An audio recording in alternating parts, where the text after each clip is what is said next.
Bonjour à tous, bonjour à tout le monde, bonjour à tous nos auditeurs et téléspectateurs et internautes. Bienvenue encore une fois de plus dans votre émission Tête à l'air News, une émission où nous parlons vrai, où nous analysons avec lucidité et où nous mettons en avant la vision du chef de l'État, Otobengi Félix Tshisekedi Tshilombo, artisan du redressement national. Aujourd'hui, nous avons deux sujets brûlants, les deux sujets parce que makamboza tellement ya kuinda, makamboza tellement ya kuinda, c'est pour cela les autres a deux sujets. Le premier sujet, tu insister sur la gestion des déchets. Il y avait la Kinshasa parce que Tolobaki problème avec la Kinshasa, ils ont préoccupé biso, ils ont tala biso, tu insister jusqu'à ce que Kinshasa et kozonga na ba norme na yango, pe na lolenge na yango ndenge to senga ezala. Et deuxième sujet na biso to sur la trahison ou eleki na Nyangezi. Concernant ma situation où ils ont les Nyangezi, insécurité za na Nyangezi a to kolobela bino ba réalité ya makambo so les Nyangezi na Katogota na Kamanyola na Kiziba una place oyo moi ba nungu eza ko salama depuis lobby et to kopesa bino ba réalité na ba image sur place makambo so leka et to kopesa bito ko sala ba analyse pourquoi seulement en moins de 2 jours ya pembeni ya 2 jours oyo ba accord ezo kende ozala signé na le 4 décembre kuna na Washington mais awa banguna ya mboka batomboki pourquoi seulement na 2 jours avant ba accord ezala signé makambo eleki et bokoye bango pourquoi ba réseau eza caché derrière ya ba affrontement ou salamaki entre ba ezo salamakutu entre ba wazalendo na ba FARDC na Nyangezi na Katogota et na Kamanyola na Kiziba donc bokoye ba raison pourquoi ba ponika kana ngonga oyo ba accord ezo kendo zala signé kuna na Washington pour ba meka na ko lancer bobsilité na bango. Restez jusqu'à la fin to kotel sabine état de lieu surtout makambo ya Nyangezi otoko betela vraiment c'était au boy ba raison ni pousser ba ngona ya mboka ba tomboka na moment où tous qui ont signé un accord final où ils mettre un terme na ba barbarie nous faisons les kana Goma na Bukavu pourquoi pas na Sake les 4 et ba ngona ya mboka ba tomboki. Premièrement tokolobela concernant makambo ya gestion des chefs de Kinshasa oyo tolobaki toko insister pour na ba konzi ba boire un peu de volume na projet na biso où ils sur la gestion des déchets à ville à Kinshasa oyo tookaki mokonza mboka tolandaki na information que mokonza mboka silikaki na conseil des ministres oyo asilikaki concernant na montée à puissance na salité na ville à Kinshasa et biso comme petit peuple to jijaki bon ya kosunga monsieur le gouverneur jusque là aza attaqué et pas ya bato mosusu bazo comprendre ba réalité ville à Kinshasa te o botambola kana ville à Kinshasa te botambola kana na toutes les communes na ville à Kinshasa te mais vous jugez bon ya ko critiquer monsieur le gouverneur sans même ya ko tala ba réalité en place oyo eza ko leka na ville à Kinshasa mais biso to ki wana pona ba insulte te toi qui va pe wana pona ko senga démission monsieur le gouverneur te mais toi qui juste pona ko porter les aide na biso ya ko proposer projet au dozanango sur la gestion ba déchets à ville à Kinshasa. Monsieur le gouverneur, jetez votre dévolu na projet oyo ko sala que Kinshasa ait gagné tellement bon et belé vu que ba finance la Kinshasa 2.5 millions pour na quoi assainir ville à Kinshasa eza tellement moqué c'est plus vraiment impossible alors que Brazzaville ou eza ville moko te moqué azoka plus de 3 millions par an pour na quoi assainir ville à Kinshasa ou eza comme un pays mais azozwa 2.5 millions et par là na projet na biso to étudiaki ba aspect nyonso wana et to salaki projet moko boye ko sala que Kinshasa na yemoko ame campagne na ko gagner mbongo na yemoko et non seulement à recourir au gouvernement central. Monsieur le gouverneur, au lobaki on peut consoler ma banzela que gouvernement provincial mokoté a tonga banzela nyo soye moko basala ka recours na gouvernement central. Alors, biso pe na projet na biso ekosala que Kinshasa a gagné mbongo pourquoi pas ba tia mbongo na pe na disposition ya banzela pe na ba activité mususu Kinshasa zonga kin label.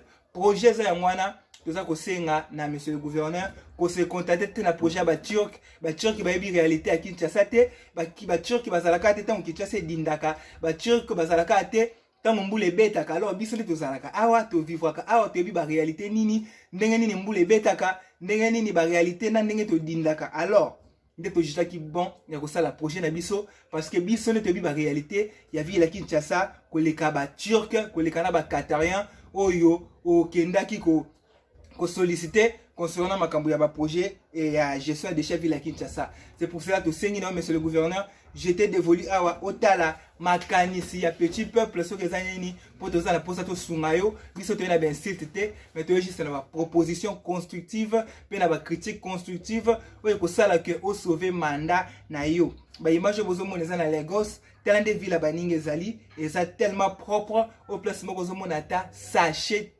et na projet na biso pe to tiepe ba moyen que Kinshasa eko mapé boyer dans une année seulement et que bo sotoye zalate. Projet za documenté et ba foulonyo so bo mona na ba première limité, ba foulonyo so bo mona na ba wenza selembo to za otozo l'accepter na ba image boko mona yango lisusu te, o eza lokola ba égyptien, oyo Moïse alobaki ba égyptien bozo mona boko mona bango lisusu te. Ba salito eza lokola ba égyptien boko mona ka yango lisusu te, mais une fois ce qui est gouverneur de la ville au se référé na projet na biso yangwana eza documenté, bien taillé, et ça bien préparé, et ça c'est la kaka appel na yo papa gouverneur pour me camper na kobenga biso numéro ya mwana na se, contactez-nous pour me camper na kobenga biso mutu nyoso aza na numéro ya gouverneur tindela biso na numéro na biso ya WhatsApp, mutu nyoso yo aza na relation na cadre moko to na collaborateur moko ya gouverneur de la ville de Kinshasa, mais quand on partage les vidéos yo bale kana ko benga biso pour na kotala maele na biso concernant sur la gestion ya déchets ya ville ya Kinshasa.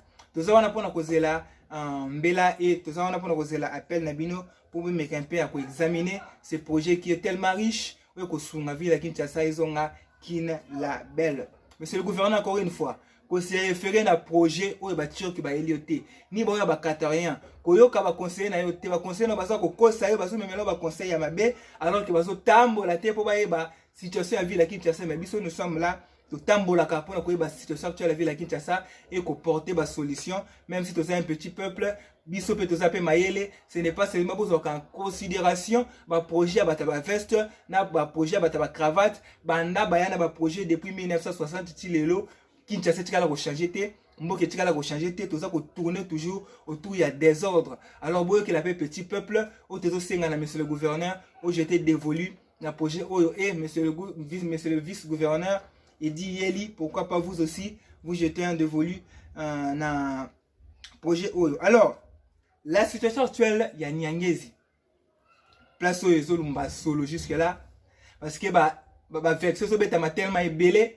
na makambo zo le kana Nyangezi et biso de faire une tête à l'air machine à réflexion to ya to sele ba réflexion moko no botikala ko zoate et to ko kende na ba analyse approfondie ko yeba pourquoi seulement ba attaque oyoye dans 2 jours kako ba chef de l'état bazo kende kuna na Washington pour kende ko signer ba accord final ou ko mettre un terme na ba barbarie le kaka na est.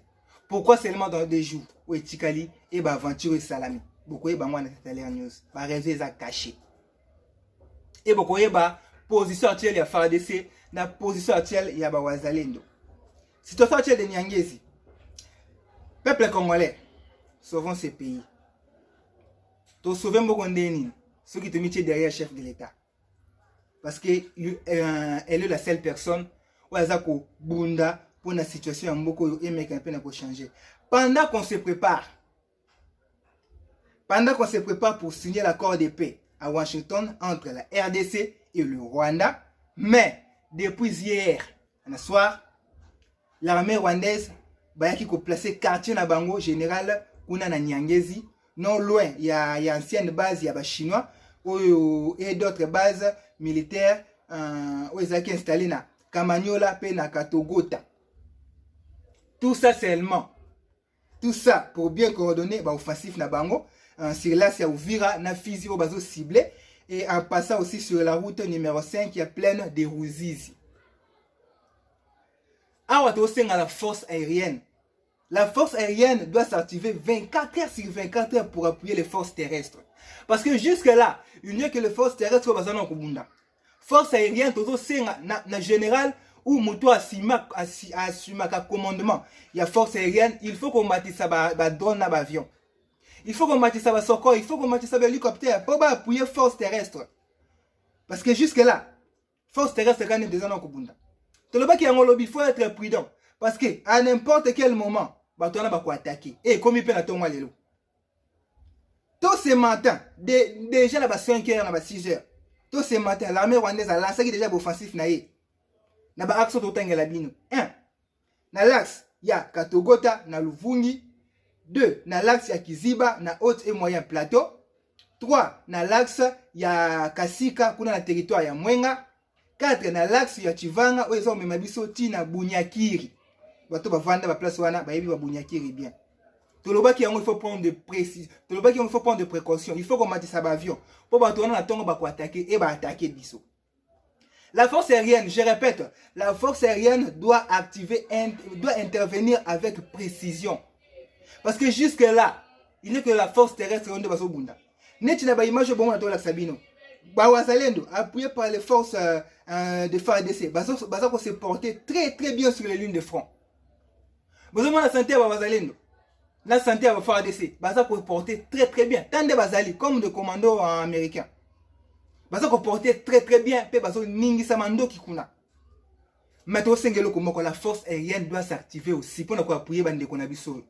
Botika bango moko te parce que bato wana ba na ba système moko boye ya ba camion moko boye mystique. To la famille même na ba photo. Ouais ça que la force aérienne de neutraliser ba biloko wana. La force aérienne doit bombarder surtout na l'axe Kamanyola na Katogota. Place au bato wana ba tie base na bango to. O ba image na bozo mona. Moi ndambo mituka ba na mi bale yangwana. O ezo permettre bango ba le camper na ko mona place yo ba position ba FARDC na wazalendo baza. Eza na colline moko likolo wana colline wana na bosani kombo colline wana na image bozo mona. Ba camion na bango yangwana bazaka na 2 camions wana bozo mona. Na moi 4 so pe 5 soldats. Ba wande bazo pesa ka ba positionnement ya ba FARDC na wazalendo place bazali na ba machine na bango bozo mona. Ba biloko nyonso eloko ko détruire yango za seulement ba force aérienne. Yango to sengi ba force aérienne mata. Surtout na Kamanyola na Katogota. Il faut qu'on bombarder. Il faut qu'on bombarder. Donc félicite encore une fois. Bravoure. Na force ya ba force loyaliste na bisa wazalendo. Parce que bazo ningisa ba mandoki oyo jusqu'à chilelo na ba 11h to ki ba sangweza malamu. 3 commandos rwandais. Bino bongo ba commando rwandais, ba ba commando moko formé. Mais 3 commandos rwandais ba yaki ko kima à partir ya Katogota ba kimi. Ba prendre fuite. Ba tiki ba effet na bango militaire. Après avoir attendu ma kitoana ya ba bandoki ya ba wazalendo na ba FARDC ou pesa ki bango ba frappe moko chirurgical ba kimi ba tiki be fait militaire na bango parce que ba wazalendo ba lamka ki na tongo alors force ya boso keza appuyer na mer na force aérienne donc match sili il n'y aura plus ba barbarie ya ba aventurier wana peut-être aussi dans la population il faut se confiner surtout population à Katogota. Il faut se confiner. Population ya Kamanyola. Bon se confiner. Pourquoi? Parce que ba rebelle wana bazo sala système ko baza ko utiliser ba habitation ya batu comme ba bouclier de guerre na bango. Donc ba installer ba armes lourdes na bango na kati ya ba cité pour na ko se cacher derrière ba maison ya population.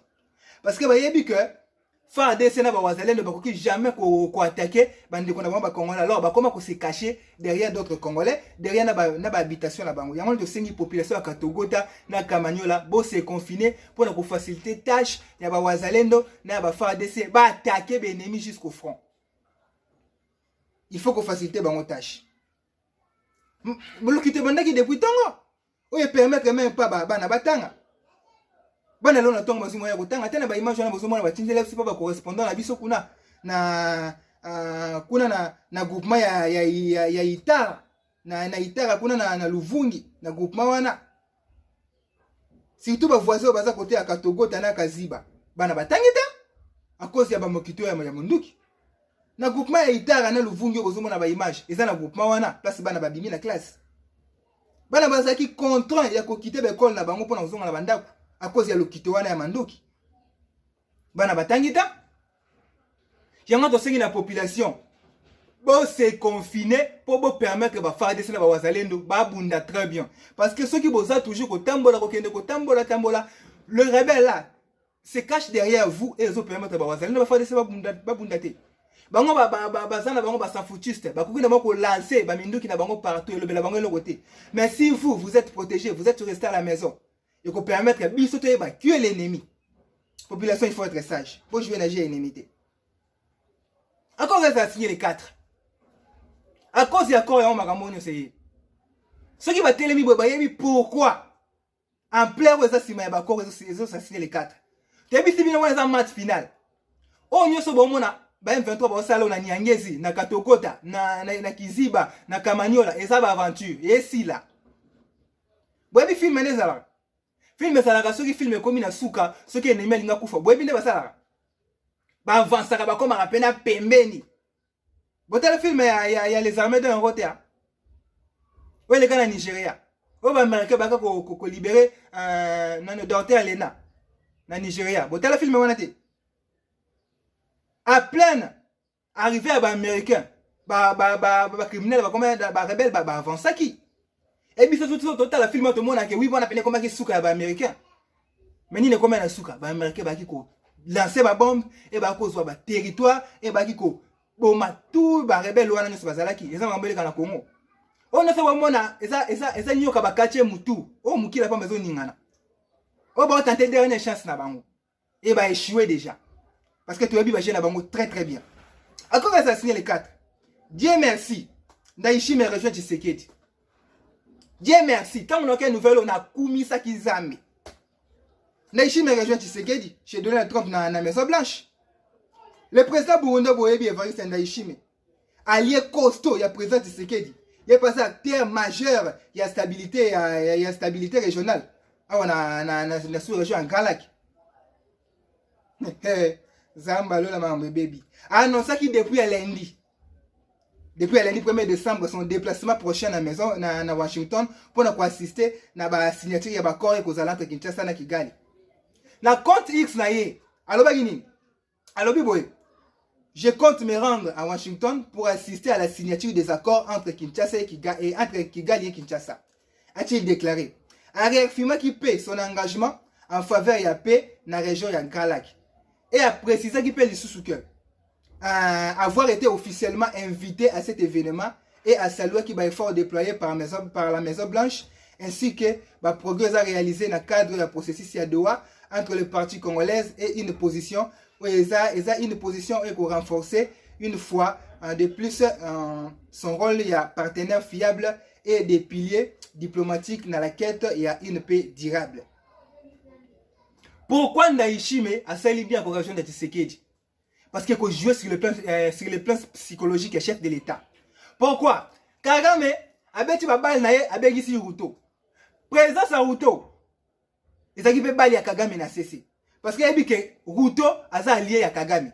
Kagame a dit que Ruto a allié naye. Et présence naye qui peut fragiliser psychologiquement président Tshisekedi pour président Tshisekedi d'abord se sentir isolé, azan allié mon côté régional ou à quoi appuyer.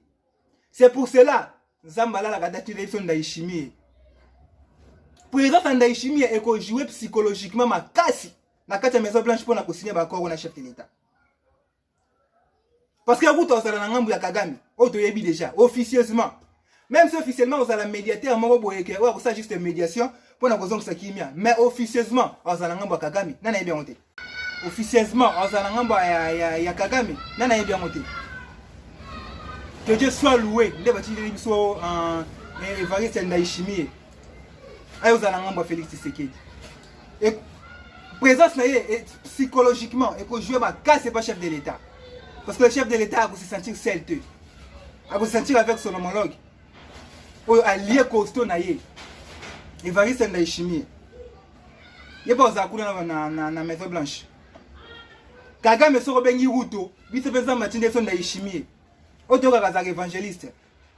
Ça a sauvé pasteur. Merci monsieur le président burundais pour ta présence dans la Maison Blanche. Et aussi chef de l'État bien. Et que jouer pendant la psychologie à chef de l'État. Après la délégation Rokende, parce que la délégation Rokende c'est Rokende. M23 va l'alité na Rwanda, batili délégation na Bango, bakangaki na Canada. Bakangi na Canada wa, et ces informations sont vraies. Déjà une information n'est pas négligée. Willy Manding Garambe na ba image bomo na wana, bakangaki na aéroport kuna na Montréal na Canada. Et donc ba information n'est pas négligée mes frères.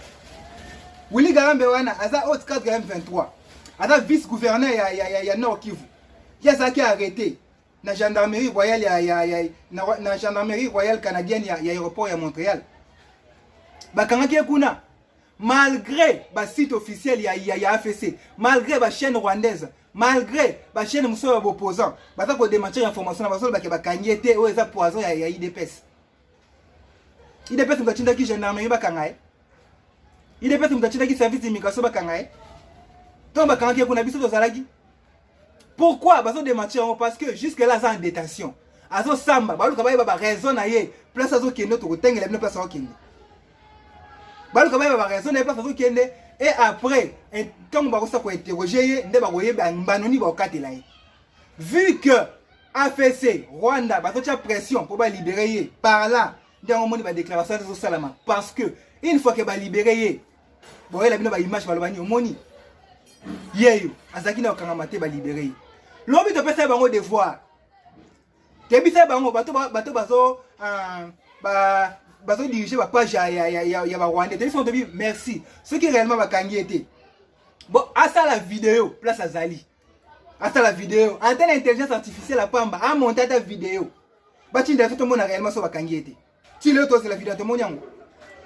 Tout le monde vidéo wana. Tu vois le monde la vidéo wana ta. Parce que ba kangi. O te sabine ba kangi. Pourquoi bakangier? Bagazani bakangier. Et l'on est ça qui va kangaï. Premièrement, à ça, détenteur d'un passeport canadien. À ça qui accompagné, na deux commandos va accompagner qui? Willy Manziwana, selon certaines sources diplomatiques, où il y a qui conduit la délégation, Babande ko kende na États-Unis d'Amérique, selon certaines sources diplomatiques. Babande ko se rendre aux États-Unis d'Amérique. Plus au accord ils allaient signer. Nyala tinde bango Kagame. Kagame a fait des instructions depuis Nord Kivu. Et pas dans la batindi, les marionnettes ne vont pas kende. Pendant la image qu'ils sont des Congolais, bah que ça nikuna. Chakas carte babeti. Bande qu'on se dirigeait vers les États-Unis. Liboso, Balongwe, Nord Kivu. À partir de Nord Kivu, bah que na Rwanda basé avion vers France, Belgique, na Bruxelles. À partir de Bruxelles, de basé avion directement à Canada. Place ma kambe bébé ndi angwana. Mais comme Zambala l'a raté, na kati avion wana, bazaki na Congolais moko à partir de Bruxelles. Congolais wana na dénoncé qui monsieur Willing Garambe wana. Congolais na zaki mta IDPS, mais c'était Congolais conscient. On va se planter na barbarie, bo sala kuna na est. Yene mta dénoncé qui monsieur Willing Garambe wana.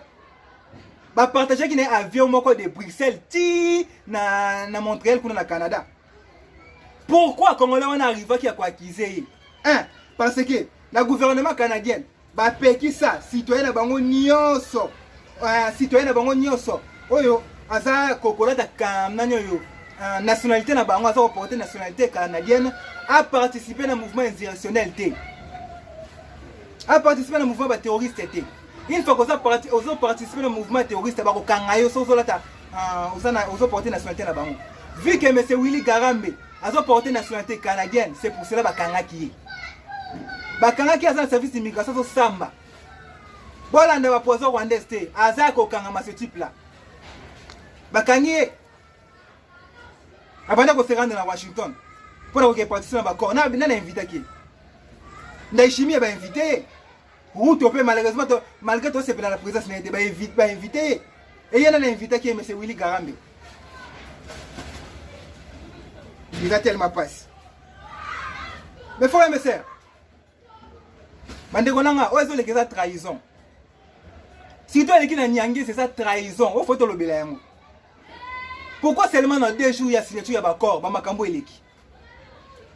Pourquoi seulement dans 2 jours il y a Bakor, il y a signature à Bakor, Bamakambo Eleki? Bazeli, Bakor a deux signalements. Il y a un signalement. Et comme dans 2 jours, il y a signature à Bakor, Bamakambo Eleki. Pourquoi? Il faut tout analyser à moi. Et dans la normalité, jamais qu'on joue à l'esprit de niveau. Alors que pendant que le président Félix Tshisekedi prépare la paix à Washington, mais si ma rebelle va attaquer. Mes frères et mes soeurs congolaises, il faut tout le bilan du Cambodge. Il faut se poser la question sur ces normalité. Félix Tshisekedi a prendre le baril sur un avion pour que nous Kimia Mboka avec l'appui de nos partenaires comme les États-Unis d'Amérique. Au bazar qu'on ramener une paix durable dans notre pays. Alors une surprise honteuse, c'est que le déplacement chef de l'État. Ouais, c'est produit depuis l'Obi Nabutu. Ba rebelle wana M23 soutenu par le Rwanda. Ba lancer encore ba attaque na bango. À 2 jours il y a signature ya ba corps. Ça le retour tika boyete. Pourquoi seulement maintenant? Pourquoi seulement à ce moment? Pourquoi seulement dans le moment où 2 jours ba corps ça a signé? Yango te sono ba corps e ko boma mutu. Ba corps yo. Ouais les 4 et ko boma mutu. Ça risque de déclencher guerre mondiale. Parce que dans le livre, ils sont là. Kagame a fait attention. Ouais, ça carte à souka. Carte à souka, chef de l'État bêta. Il faut tout analyser en haut. Pourquoi dans le moment seulement l'accord final est à signer pour la paix? Nous allons analyser cela. Et vous allez comprendre que c'est un plan machiavélique. Plan machiavélique, on est là pour saboter la diplomatie congolaise. Et ça pour saboter la diplomatie chef de l'État. Makambo et Ucho le Kalobi. Mais, grâce à Dieu, le pouvoir reste debout. Et le peuple congolais aussi. Le peuple congolais le peuple restera toujours debout pour défendre ma territoire. Nassima chef de l'État. Une trahison pleine diplomatique. Une trahison, on est à trahison, c'est ça trahison. Pendant que le chef de l'État tout répété, pendant que le chef de l'État se prépare à signer l'accord final à Washington le 4 décembre 2025, les rebelles balancent l'hostilité. Balancer l'hostilité, balancer l'offensive dans la région Ouvira contre le positionnement de la FARDC na biso. Cela ont démontré clairement que Batona Balingi Kimeta. Cela démontre clairement que Batona Balingi Kimeta. Mais parce que juste pour faire pression et pour saboter la processus et les États-Unis d'Amérique. Balingi Kimeta. Mais nous remercions. Nous remercions pour ma position du gouvernement central. La position du pouvoir est restée fermée pour la bataille. Le gouvernement congolais, le gouvernement congolais ne cédera ni à la peur, ni au chantage. Parce que les autres, c'est chantage. Et ça, c'est chantage, les autres, les chaos. Le président Tshisekedi a prouvé qu'il est un homme de paix, mais aussi un homme de fermeté. Parce qu'il y a un mixage et brassage. Parce que ce qu'on dit, qu'il y a un mixage et brassage, mais le président de guerre est zalaté. Parce que le chef de l'État a continué toujours à juger, il y a un mixage et brassage, et on va continuer. Au bout de la RDC ne signera pas un accord qui ne garantit pas 1. Le retrait total des troupes rwandais. 2. Le désarmement des rebelles. 3. Le respect de notre souveraineté nationale. Place Makambebe Binde Angwana. Place Kopebe Binde Angoyo. Pourquoi? Parce que derrière cet accord, retrait total il y a un groupe rwandais, c'est garanti. Bako quitter sol Nabiso. Derrière ces accords, Bako désarmer le groupe de rebelles. Et un rebelle, il est Mandoki. Il faut que ça désarme comme un civil comme nous, comme un faible. Et toi, au respect à la souveraineté nationale de Nabiso, libérer le territoire de Nabiso et même 1 kilomètre, il y a terre Nabiso vous allez sous abrité par les rebelles. C'est pour cela. Pourquoi seulement maintenant? Place Tool est là. Pourquoi seulement maintenant? Bon, Vandi, ah ouais, comme quand on a accord, il y a hostilité. Pourquoi seulement maintenant? Mes frères, bataille que ça est nazarté. Peut-être d'autres Congolais vont comme aventure, mais ouais, bataille que ça azarté. Ce n'est pas par hasard, la mou qui va voir ça, c'est pas par hasard. Pourquoi? La signature de l'accord est qu'on isole leur soutien à la banque régionale. C'est pour cela qu'on va fragiliser l'accord et qu'on va signer à Washington. Parce que après avoir que l'accord est signé, et qu'on isole le soutien à la banque régionale, et qu'on renforce la légitimité du gouvernement congolais. Et c'est pour cela que Lingi va créer un chaos pour empêcher ce tournoi diplomatique historique au peuple congolais de sa zone là. Mais ils ont échoué parce que le peuple est réveillé. Le monde des autres à la banque et l'État reste debout. Félicitations dans l'État congolais. Malgré ma critique, vous restez toujours debout. Bakwa vous allez fragiliser, Bakwa vous allez signer les 4. Et nous avons garanti que vous allez respecter. Vous devez respecter en côté italien à Donald Trump. Mes frères, Congo est à Bissau. Makambo Tezo les Canadiens, il faut interpeller Bissau. Restons unis autour du chef de l'État, Félix Tshisekedi. Soutenons nos FARDC. Toi, tu as critique bizarre. Toi, tu as critique bizarre, on peut ça arme pas ennemi. Ne tombons pas dans la manipulation. Le Congo avance. Malgré les ennemis de la paix, au bazo bundi sabiso. Tokutani mokolo lobby. Passez une bonne journée. Tokutani lobby pour la information. Merci.